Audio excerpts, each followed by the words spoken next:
បាទថ្ងៃនេះខ្ញុំនាំមកអស់គ្នាមកដើរកំសាន្តព្រៃដែរណាគ្នាថ្ងៃនេះយើងដាក់គប់ក្តោណាគ្នាយើងដាក់គប់ក្តោធ្វើកុំបាស័យមកអញ្ចឹងណាគ្នានេះខ្ញុំដាក់រួចហើយណាគ្នាខ្ញុំដាក់ដលងជាមួយនឹងម្សៅឥឡូវលទ្ធផលយើងបានហើយណាគ្នានេះគឺពេលព្រឹកខ្ញុំបានដើរទៅមើលវាពេលព្រឹកណាគ្នាដើរមើលតែអត់សូវចប់ទេណាគ្នាហើយយប់ឡើងខ្ញុំដើរទៀតណាគ្នាដើរមកបានជួបនៅគ្នាក៏សัตว์នេះណាគ្នានេះគេហៅថាពពេចណាគ្នាសបោមែនតើណាគ្នានេះមកដើម2ខ្ញុំដើរមកមុខទៀតក៏បានជួបពុះនេះណាគ្នាពុះខៀវពុះទៀងត្រាវតាមតំបន់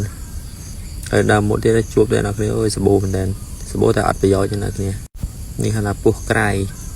ជាវៃកំតនាមានណាក្រោយពីមកចាស់និយាយចឹងនេះ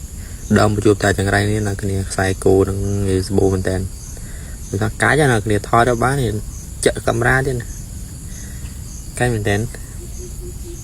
ខ្ញុំដើរមកមុខទៀតមកចិត្តមកផ្ទះណាគ្នាដើរមកក៏បានឃើញបពេចទៀតហើយបាន2គូណាគ្នាហ្នឹងស្អាតមែនតើណាគ្នាដេកទៀតទេ